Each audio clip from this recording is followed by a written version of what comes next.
네, 유승민 작가 모셨습니다. 어서 오세요. 안녕하세요. 오늘 어떤 내용 취재해 오셨습니까? 네, 오늘은 오디오부터 먼저 듣고 오시겠습니다.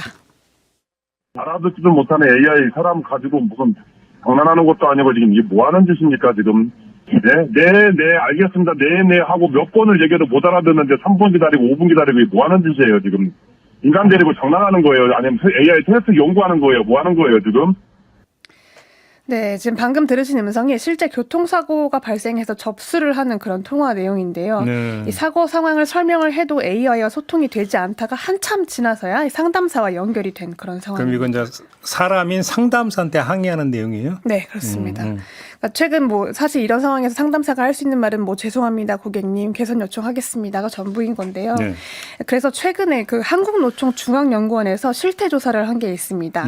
전국 AI를 도입한 콜센터와 도입하지 않은 콜센터를 비교를 해서 이제 결과를 공개를 했는데 AI 도입 이후에 콜센터 상담사 10명 가운데 6명이 노동 조건이 악화됐다라고 응답을 했습니다. 그 가장 큰 이유로 꼽힌 게 이제 고객 서비스 불만족에 따른 고객 민원이 증가했다라는 건데 네. 전체적인 흐름을 봤을 때 AI 도입 이후에 상담 전화 건수는 줄었다고 합니다. 하지만 기업들은 그걸 홍보를 하고 있는 반면 통화 시간은 한 통당 더 늘어났고 그 대부분 큰 비중을 차지하는 게 AI에 대한 민원이다라는 네. 건데요. 네. 그 여파로 또 통화 외에도 처리하는 업무, 이른바 후처리에 걸리는 시간도 하루 평균 21분 정도였는데 그게 1시간까지 늘어났다라는 거죠. 저는 이게 뭔 얘기인지 조금은 가늠이 돼요. 왜냐하면 제가 지난주에 카드 문제 때문에 저는 AI가 좀 약간 속 터졌거든요. 네. 근데 카드야 뭐 그렇다 치는데 이 교통사고 접수니까 이제 시간이 되게 촉박한 문제잖아요. 그렇죠. 굉장히 위험한 상황이기도 근데 이것도 한데요. AI로 받아요, 접수를? 네, 최근 들어서 그 추세를 보면은 해당 보험사 같은 경우도 통화량이 많아서 상담사 연결이 좀 어려운 경우에는 앱으로 접수를 할 수 있게끔 전환이 되는 구조인 건데요. 네. 그때부터 AI가 담당을 하는 겁니다. 그러니까 보험사처럼 이렇게 정황이 조금 복잡하고 금융 용어라든가 보험 약관이 얽혀 있는 경우에는 사실 상담사가 인간이 상담을 해도 난도 자체가 어렵다고 하는데 특히 이렇게 교통사고처럼 긴급하고 좀 신속하게 처리를 해야 되는 업무인 경우에는 고객들은 도로 위에 방치가 되어 있고 상담사는 그 분노와 짜증을 다 받아내야 하고 정작 자동화 시스템으로 1차 고객 응대를 해야 되는 AI는 전혀 제 역할을 못하고 있는 상황인 거죠. 네. 그러니까 일례로 고속도로에서 사고가 발생했을 때도 그 문제가 심각하다고 하는데요. 이 자동차 보험사 콜센터 상담사 이야기를 듣고 오겠습니다. 특히 고속도로 같은 경우는 이제 진입하는 그 위치에 따라서 출동이 되는 그 기사님들이 다 달라요. 업체가 다 따로 되어 있어서 고객들이 어느 구간에 있는지 이런 거를 되게 정확하게 파악을 해서 전달을 해줘야지만 업체들이 출동을 할 수가 있거든요. AI가 파악을 못해요. 고속도로를 일단 위치 추적을 해주기는 하는데 그게 파악이 안 돼서 다 상담사한테 넘어오게 되어 있어요. 이미 화가 나신 상태신 거예요. 이미 입력을 다 했는데 갑자기 상담사랑 또 연결이 되니까 고객들은 이제 납득이 안 되는 거죠. 그래요? 네. 아니, 이게 이제 이 고속도로는 이거 위험한데 이러면 2차 사고 발생할 수도 있잖아요. 2차 사고가 발생할 우려가 충분히 있죠. 사실 교통사고 같은 경우는 특히 우리가 이제 평생을 살면서 몇 번 마주하지 않는 그런 상황인 건데 그만큼 고객이 너무 당황을 하다 보니까 자신의 차량 번호도 기억을 못하는 경우가 많다고 합니다.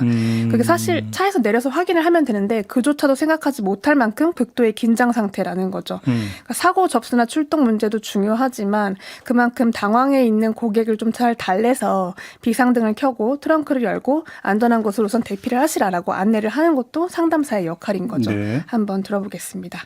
저희가 이제 많이 놀라셨을 텐데 이제 기다려주시면 금방 출동하겠습니다. 이런 멘트들을 되게 많이 하거든요. 되게 식상하지만 그 멘트가 정말 필요한 고객들이 있거든요. 울고 계신 분들.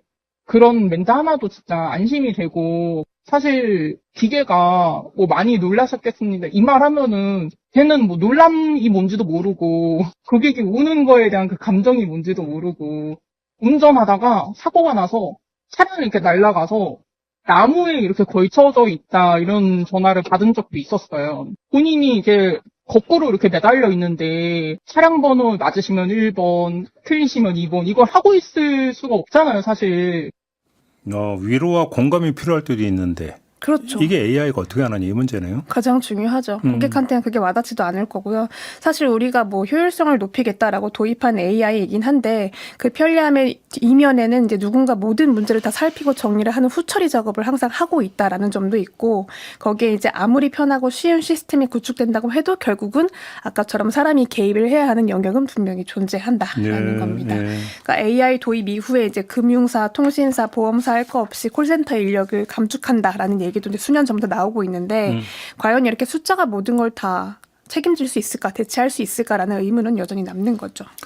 수복 1849님이 지금 댓글로 이 지적을 해주셨는데 내비게이션이 사투리를 인식을 못해요라고 지적을 해주셨는데 이게 내비게이션만이 아니라 AI도 그죠? 네. 상담 AI도 사투리 인식 못할 수 있지 않나요? 어떻게 보십니까? 실제로 발음을 잘 인식을 못해서 다른 차량, 그러니까 다른 고객의 차량이 등록을 된 적도 있다고 하고요. 그래요? 네, 뭐 더 이렇게 했을 때 그 발음이 네, 잘못 인식돼가지고 한 적도 있다고 하고 아직까지는 인지에 대한 문제가 나오고 있는 거죠. 네, 겪어본 분들은 아마 무슨 얘기인지 다들 공감하실 거예요. 그럼요. 한마디로 속 터진다, 그죠? 네. 예, 이런 거잖아요.